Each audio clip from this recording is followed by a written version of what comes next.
Hello friend, कैसे हैं आप? सभी का स्वागत है आपके अपने यूट्यूब चैनल पर एक नए सोच और विचार के साथ। यदि आप चैनल को सब्सक्राइब नहीं किए हैं तो जरूर करें, ताकि जितने भी हमारे लेटेस्ट वीडियो हैं वो आपको आसानी से मिल सके।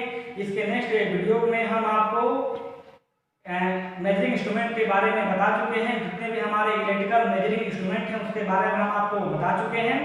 तो आज हम चर्चा करेंगे कि जो हमारे मेजरिंग इंस्ट्रूमेंट है, मेजरिंग इंस्ट्रूमेंट में जो मेरा आता है इंडिकेटिंग इंस्ट्रूमेंट। कौन सा? इंडिकेटिंग इंस्ट्रूमेंट, यानी कि हम यहाँ तक हम मार्केट में चीज देखते हैं कि मार्केट में जो हम मीटर देखते हैं वो मीटर हमारे दो प्रकार के होते हैं। एक जो मेरा मीटर होता है वो एनालॉग होता है और दूसरा जो है मार्केट में वो डिजिटल मीटर होता है। तो हम लोग एनालॉग और डिजिटल मीटर दोनों मार्केट में देख रहे हैं। तो जो मेरा डिजिटल मीटर है, तो डिजिटल मीटर में जो रीडिंग होती है वो रीडिंग को पढ़ना बहुत ही आसान है। बट एनालॉग की बात करते हैं तो एनालॉग में रीडिंग को पढ़ना बहुत ही कठिन होता है, मुश्किल होता है। जब तक हम एनालॉग मीटर के बारे में अध्ययन नहीं कर पाएंगे अच्छी तरीके से, तब तक हम लोग एनालॉग मीटर के माध्यम से जो रीडिंग है वो रीडिंग हम पूर्ण रूप से नहीं निकाल पाते हैं, पूर्ण रूप से हम लोग नहीं प्राप्त कर पाते हैं। तो अभी हम जो है एनालॉग मीटर के बारे में जानेंगे। तो जो हमारे एनालॉग मीटर हैं वह एनालॉग मीटर इंडिकेटिंग इंस्ट्रूमेंट के अंतर्गत आते हैं। तो जो हमारे इंडिकेटिंग इंस्ट्रूमेंट होते हैं, इन इंस्ट्रूमेंट में जो बल होता है, जो फोर्स होता है, वो तीन प्रकार का कार्य करता है। एक जो फोर्स होता है उसे हम लोग कहते हैं विक्षेपण टॉर्क। जो मेरा दूसरा फोर्स होता है उसे हम लोग कहते हैं नियंत्रण टॉर्क। और जो मेरा तीसरा जो फोर्स होता है उसे हम लोग कहते हैं आमंत्रण टॉर्क। यानी कि हमारे जो एनालॉग मीटर होते हैं, हमारे एनालॉग मीटर में तीन प्रकार के बल कार्य करते हैं: विक्षेपण टॉर्क, नियंत्रण टॉर्क और एक जो है मेरा आमंत्रण टॉर्क। अब चर्चा करते हैं कि मेरा विक्षेपण टॉर्क क्या है।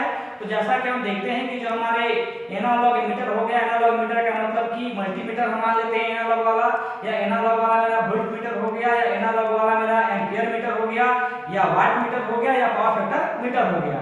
तो हमारे जो मीटर होते हैं एनालॉग टाइप, तो उस एनालॉग मीटर में क्या होता है कि उस एनालॉग मीटर में एक पैमाना होता है। पैमाना यानी कि स्केल होता है। स्केल के साथ साथ उस मीटर के अंदर दो आपकी ज्वेल बेरिंग होंगी, एक धुरा होगा, धुरा के साथ में एक संकेतक होता है। क्या होता है? संकेतक होता है। जो मेरा संकेतक होता है वह इस पैमाने पर मूव करता है और मूव करने के बाद जिस जगह पर जाकर के रुक जाता है तो हम लोग उतना एम्पियर करंट या वोल्टेज जो होता है हम लोग मान लेते हैं। तो यहाँ तक आप जान गए कि एनालॉग में क्या होगा। एनालॉग में मेरा पैमाना होगा और एक संकेतक होगा। पैमाना और संकेतक के माध्यम से हम लोग करंट या वोल्टेज या वाट का वैल्यू निकालते हैं। अब देखिए यहाँ पर हमें करना क्या है कि हमें जानना है कि हमारा ये जो संकेतक है, या संकेतक इस स्केल पर कैसे मूव करता है। तो देखिए हम लोग मीटर के अंदर कुछ ना कुछ क्या करते हैं, हम लोग मीटर के अंदर जो है सुई को मूव कराने के लिए या तो हम लोग इसके अंदर मैग्नेटिक शक्ति का क्या करें, मैग्नेटिक शक्ति को हम लोग उत्पन्न करें। तो एक बात याद रखिएगा, जितने भी हमारे एनालॉग मीटर होते हैं उन एनालॉग मीटर के अंदर विक्षेपण टॉर्क को उत्पन्न करने के लिए हम लोग विद्युत के जो प्रभाव है उस प्रभाव का हम उपयोग करते हैं।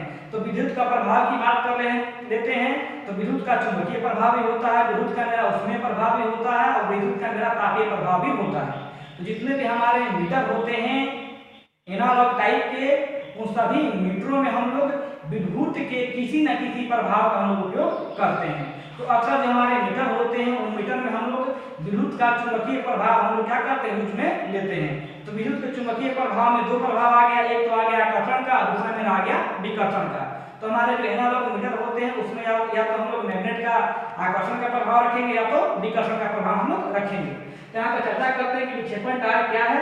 तो हमारे इस मीटर, या हमारा मीटर देख रहे हैं, इस मीटर में ये जो मेरा संकेतक है, संकेतक को मूव कराने के लिए जो बल इस मीटर के अंदर कार्य में लाया जाता है उस बल को हम लोग कहते हैं विक्षेपण टॉर्क। फिर से एक बार देखिएगा, हमारे यहाँ मीटर हो गया, मीटर में मेरा संकेतक हो गया या पैमाना हो गया। तो इस संकेतक को इस पैमाने पर मूव कराने के लिए हम लोग जिस टॉर्क का या जिस बल का हम लोग उपयोग करते हैं उस बल को हम लोग कहते हैं विक्षेपण टॉर्क। क्लियर? और ये विक्षेपण टॉर्क हम लोग उत्पन्न करने के लिए विद्युत के किसी न किसी प्रभाव का हम लोग उपयोग करते हैं। तो यहाँ पर हम मान लेते हैं कि हम लोग मैग्नेटिक प्रभाव का उपयोग कर रहे हैं। बात समझ आ गई?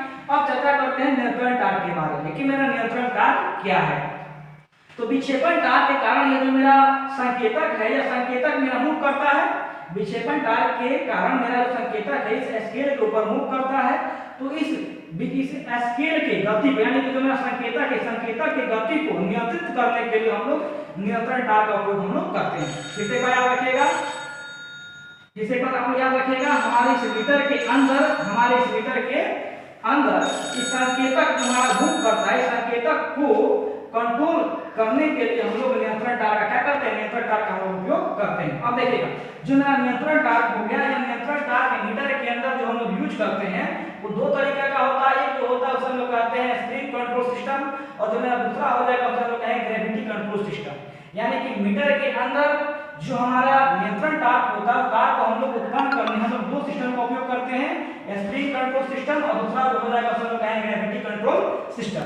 अब देखिएगा, स्प्रिंग कंट्रोल सिस्टम में क्या होता है कि यह जो आप देख रहे हैं, ये जो आप मानचित्र देख रहे हैं, इस चित्र में हम लोगों ने जो हमने ये चीज यहाँ पर दर्शाया है, यह मेरा स्प्रिंग कंट्रोल सिस्टम का है। किसका है? स्प्रिंग कंट्रोल सिस्टम का है। अब देखिएगा, अब इस मीटर में यहाँ पर जो आप दो पॉइंट देख रहे हैं ऊपर और नीचे, तो दोनों के दोनों जो पॉइंट है ये मेरे ज्वेल बेरिंग है। ये जो आप बीच में देख रहे हैं हम लोग स्पिंडल कहें या धुरा कहें, ये जो है मेरा संकेतक है, यह मेरा बाल कमानी यानी कि हेयर स्प्रिंग है। क्लियर? तो देखिएगा, इस ये जो हमारा प्रणाली है, यह प्रणाली मेरा आता है स्प्रिंग कंट्रोल प्रणाली के माध्यम में आता है। तो यहाँ पर हम क्या किए हैं कि हमारा जब हम इस मीटर में सप्लाई देंगे तो हमारा जो संकेतक है या स्केल के ऊपर मूव करेगा, तो मूव कराने के लिए इस मीटर के अंदर विक्षेपण तार उत्पन्न होगा, और इस पॉइंटर को यानी कि संकेतक को पुनः शून्य पर लाने के लिए हम लोग क्या लगाते हैं, हम लोग यहाँ पर लगाते हैं बाल कमान यानी कि हेयर स्प्रिंग लगाते हैं। तो हेयर स्प्रिंग जो है मेरा यहाँ पर कंट्रोलिंग तार का यहाँ पर क्या करता है, कार्य करता है। तो यहाँ पर जो आप देख रहे हैं, यहाँ पर ये जो है मेरा स्प्रिंग कंट्रोल सिस्टम है। तो स्प्रिंग कंट्रोल सिस्टम में क्या होता है कि हम लोग इसके ये जो हमारा संकेतक हो गया, संकेतक जब मूव करता है तो उसके इसे गति को नियंत्रित करने के लिए हम लोग क्या करते हैं, इस हमारा जो मीटर होता है उस मीटर के अंदर हम लोग स्प्रिंग लगा देते हैं। क्लियर? जो हमारा स्प्रिंग होता है यह फास्फर ब्रोंज का बना होता है। तो फास्फर ब्रोंज एक मिश्रित धातु है और एक ऐसा धातु है जिसके ऊपर चुंबकीय फ्लक्स यानी कि मैग्नेट का कोई प्रभाव नहीं पड़ता है, साथ में टेम्परेचर और ऊष्मा का भी कोई इसके ऊपर प्रभाव नहीं पड़ता है। अब हम चलते हैं गुरुत्वीय नियंत्रण प्रणाली में। किसके बारे में? गुरुत्वीय नियंत्रण प्रणाली में। तो गुरुत्वीय नियंत्रण प्रणाली में क्या है कि यहाँ पे मेरे आप देख रहे हैं ज्वेल बेरिंग है, या मेरा स्पिंडल कहें या धुरा कहें, आप देख रहे हैं यह जो आप देख रहे हैं मेरा संकेतक हो गया। तो संकेतक के नीचे हम क्या करते हैं कि एक वेट लगाते हैं, वेट मतलब भार लगा देते हैं। तो एक मेरा वेट यहाँ पर देख रहे हैं W1 मेरा वेट हो गया, यहाँ पर मेरा W2 वेट हो गया। अब देखिए जो मेरा वेट होता है, जब यहाँ पर मेरा जो संकेतक है, संकेतक के शून्य पर होगा तो जो मेरा वेट भी होगा वो ऊर्ध्वाधर स्थिति में होगा। क्लियर? कहाँ होगा? ये जो मेरा वेट होगा यह मीटर के अंदर ऊर्ध्वाधर स्थिति में होगा। बात समझ आ गई? किस स्थिति में होगा? ऊर्ध्वाधर स्थिति में मेरा ये वेट होगा। तो जब मेरा यह मीटर का जो मेरा संकेतक है यह यदि शून्य पर होगा तो यह भी ऊर्ध्वाधर स्थिति में अपन शून्य की अवस्था में होगा। जैसे ही मेरा संकेतक इधर की तरफ बढ़ेगा तो ये मेरा क्या होगा, ये जो मेरा वेट है इधर की तरफ चला आएगा, यानी ऊर्ध्वाधर स्थिति से वो अपनी अवस्था को लगेगा चेंज करने। क्या करने लगेगा? चेंज करने लगेगा। तो ये भी क्या करेगा, यहाँ पर भी एक नियंत्रण तार का कार्य यहाँ पर होगा। जैसा कि आप देखे होंगे कि जो हमारे रेगुलरी के जो ढाला होता है, ढाला पर जहाँ पर हम लोग ढाला को गिराते हैं या बंद करते हैं, तो वहाँ पर देखिएगा ढाला का जहाँ पर लॉक करते हैं उसके पीछे वेट होता है। या पुराने टाइम में आप देखे होंगे जहाँ पर ढेकुल इत्यादि चलते हैं तो ढेकुल के पीछे भी वेट लगाया जाता है। तो वहाँ पर ढेकुल के पीछे जो वेट लगाया जाता है वह गुरुत्वीय नियंत्रण के माध्यम से लगाया जाता है। तो यहाँ पर जो मेरा बल कार्य करेगा वह कौन सा काम करेगा, यहाँ पर गुरुत्वीय नियंत्रण प्रणाली कार्य करेगा। तो इतना तो बात हम जान गए कि विक्षेपण तार को कंट्रोल करने के लिए हम लोग दो प्रकार की प्रणाली का उपयोग करते हैं, स्प्रिंग कंट्रोल प्रणाली और ग्रेविटी कंट्रोल प्रणाली। स्प्रिंग कंट्रोल प्रणाली में हम लोग क्या करते हैं, तो मीटर के अंदर एक बाल प्रणाली लगाते हैं, और गुरुत्वीय नियंत्रण प्रणाली में क्या करते हैं कि मीटर का जो मेरा संकेतक होता है उसके साथ में हम लोग एक वेट जोड़ देते हैं। अब जानते हैं कि दोनों में डिफरेंस क्या है, दोनों में अंतर क्या है। तो जो मेरा स्प्रिंग कंट्रोल सिस्टम होता है यह महंगा होता है। क्या होता है? यह महंगा होता है, जबकि मेरा ग्रेविटी कंट्रोल सिस्टम होता है इसके अपेक्षा थोड़ा सा क्या होता है, सस्ता होता है। अब देखिए, ये तो पहला चीज क्या होगा कि थोड़ा कॉस्टली पड़ेगा, ये थोड़ा आपको सस्ता पड़ेगा। दूसरा क्या होता है कि जो मेरा स्प्रिंग कंट्रोल प्रणाली होता है, इस स्प्रिंग कंट्रोल प्रणाली में जो आप देख रहे हैं यहाँ पर शून्य के बाद मेरा 1 है, यहाँ पर 2 है, 3 है, 4 है। यानी कि स्प्रिंग कंट्रोल प्रणाली में जो मेरा स्केल होता है, स्केल के ऊपर जो अंक जो लिखे होते हैं उनके बीच की जो दूरी होती है वो क्या होती है, अनुपातिक होती है, एक समान रेशियो में होती है। किसमें होती है? एक अनुपातिक होते समान रेशियो में होगी। यानी कि 0 से लेकर के 1 के बीच का जितना डिफरेंस होगा उतना ही डिफरेंस 1 से 2 के बीच में होगा, उतना ही डिफरेंस 2 से 3 के बीच में होगा, और उतना ही डिफरेंस आपके 3 से 4 के बीच में होगा। बात समझ आ गई? तो इतना बात याद रखिएगा कि स्प्रिंग कंट्रोल प्रणाली में जो मेरा पैमाना होता है वह अनुपातिक होता है, जबकि हम बात कर लेते हैं ग्रेविटी कंट्रोल प्रणाली में तो जो मेरा पैमाना होता है वो पैमाना अनुपातिक नहीं होता है। अनुपातिक ना होने का मतलब क्या है कि यहाँ पर जो मेरा वैल्यू होगा, जैसे यहाँ पर 0 दिया गया है, यहाँ पर 1 दिया गया है, तो जो मेरा 0 होगा और 1 होगा या दोनों पास में होगा। उसके बाद जो मेरा 2 होगा उससे थोड़ा दूर होगा, जो मेरा 3 होगा उससे थोड़ा दूर होगा, जो तार होगा वो क्या होगा उससे थोड़ा दूर होगा। यानी कि यहाँ पर जो हम अंक लिखे हैं इनके अंक के बीच का जो डिस्टेंस होगा वो समान नहीं होगा। बात समझ में आ गई। तो दूसरा बात आप जान गए कि स्प्रिंग कंट्रोल प्रणाली में जो उसका पैमाना होता है वो अनुपातिक होता है, जबकि ग्रेविटी कंट्रोल प्रणाली में जो पैमाना होता है वो अनुपातिक नहीं होता है। दूसरा चीज कि हम लोग स्प्रिंग कंट्रोल सिस्टम वाला जो मेरा एनालॉग मीटर होगा, उस एनालॉग मीटर को हम लोग किसी भी अवस्था में, वर्टिकल अवस्था में या हॉरिजॉन्टल अवस्था में रख सकते हैं, जबकि मेरा जो मेरा ग्रेविटी कंट्रोल जो हमारा ग्रेविटी कंट्रोल सिस्टम वाला जो मेरा मीटर होगा, उस मीटर को सदैव हमको ऊर्ध्वाधर अवस्था में रखना होगा। क्लियर।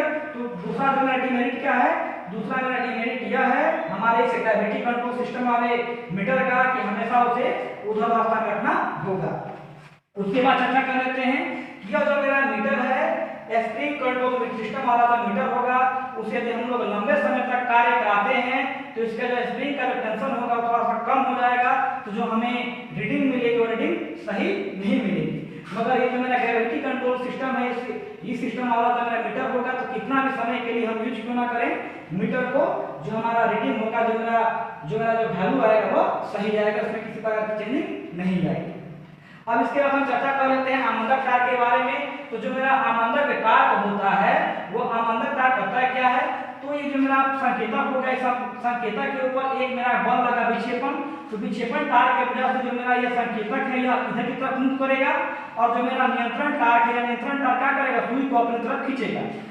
हमारे संकेतक का जो बल कार्य किए एक, तो इस संकेतक को इधर एक जो मेरा बल है जो विक्षेपण टार्क जो संकेतक को इधर की तरफ लेके आता है, और जो एक जो बल है वो कहाँ रखेगा, एक जो बल है वो शून्य पर बनाए रखेगा।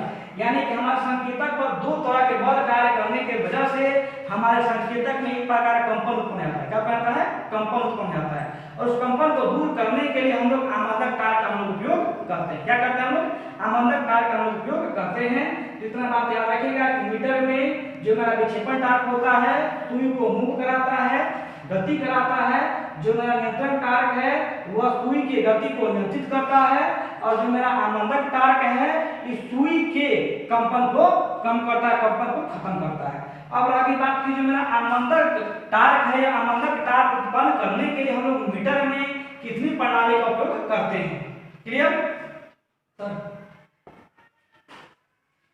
आप जानते हैं कि जो हमारे एनालॉग टाइप के जो हमारे मीटर होते हैं, जो हमारे इंडिकेटिंग मीटर होते हैं, उन इंडिकेटिंग मीटर में तीन प्रकार के बल कार्य करते हैं, विक्षेपण टार्क, नियंत्रण टार्क और आमंदक टार्क। तो अभी हम चर्चा कर रहे हैं आमंदक टार्क के बारे में। तो जो आमंदक टार्क है वह एनालॉग मीटर के कंपन, जो हमारा एनालॉग मीटर होता है उस एनालॉग मीटर का जो संकेतक होता है, जो सुई होता है, जो पॉइंटर होता है, उसके कंपन को दूर करने के लिए हम लोग आमंदक टार्क का उपयोग करते हैं।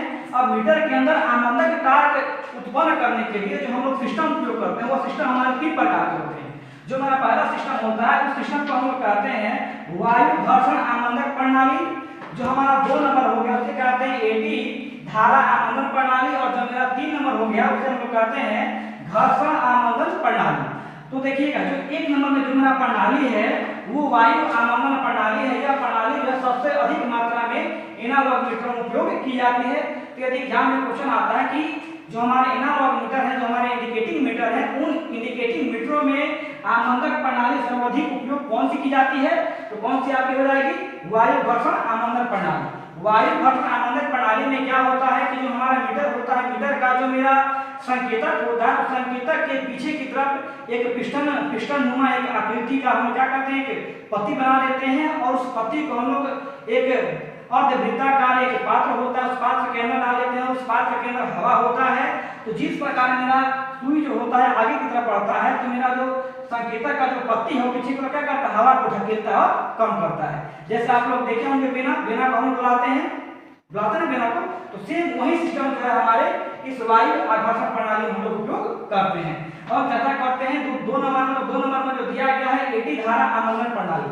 तो एडी धारा आमंदन प्रणाली में क्या होता है कि जो मेरा मीटर जो होता है एनालॉग मीटर में जो मेरा संकेतक होता है, संकेतक जो मेरा है वह किसके साथ, धुरे के साथ जुड़ा होता है। धुरा यानी कि स्पिंडल के साथ जुड़ा होता है। मेरा जो संकेतक है, जैसा कि आप देखिए यहाँ पर ये मेरा मान लेते हैं कि अभी मेरा संकेतक यानी कि धुरा हो गया, ऊपर नीचे यहाँ पर 2 ज्वेल बेरिंग लगे हैं और यहाँ पर जो मेरा क्या लगा है, यहाँ पर जो है मेरा यह संकेतक लगा है। क्या लगा है, संकेतक लगा है।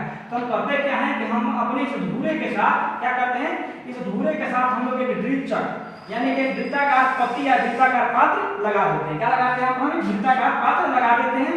लगाने के बाद इसके साथ एक छोटा सा हम लोग क्या करते हैं, आयताकार, हम लोग एक आयताकार या वर्गाकार कहें, एक हम लोग एल्युमिनियम का पार्ट या पात्र लगा देते हैं। अब होता क्या है कि चुंबकीय फ्लक्स के माध्यम से हमारे इस पात्र में क्या होता है, चुंबकीय फ्लक्स के कारण से हमारा जो एल्युमिनियम का पात्र है इसके अंदर कुछ ईएमएफ उत्पन्न होता है और ईएमएफ के कारण जो हमारा ड्रिल चक है, ड्रिल चक में भी क्या हो जाता है, ईएमएफ उत्पन्न हो जाता है। अब दोनों में जब ईएमएफ उत्पन्न होगा तो ईएमएफ के कारण दोनों पात्रों में क्या होता है कि मैग्नेटिक शक्ति उत्पन्न हो जाती है और मैग्नेटिक शक्ति उत्पन्न हो जाती है तो दोनों के बीच में आकर्षण या विकर्षण दोनों का कोई कारण होता है, यानी कि आकर्षण और विकर्षण।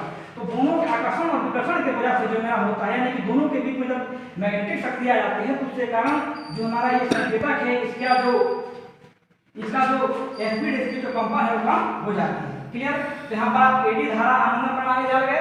एडी धारा आंदोलन प्रणाली क्या है, तो एडी धारा का मतलब होता है कि किसी इलेक्ट्रिकल मशीन के बॉडी के कोर में, हमारे पास कोई इलेक्ट्रिकल मशीन हो गया, उसका जो बॉडी हो गया, तो बॉडी के कोर में जो सप्लाई उत्पन्न होती है, सप्लाई को हम लोग कहते हैं एडी करंट। क्या कहते हैं, एडी करंट। एडी करंट कैसे उत्पन्न होता है, तो एडी करंट जो होता है वो उत्पन्न होता है मैग्नेटिक फ्लक्स के वजह से। किसके कारण से उत्पन्न होता है एडी करंट, तो एडी करंट होता है परिवर्तित चुंबकीय फ्लक्स के कारण से हमारे एडी करंट उत्पन्न होता है।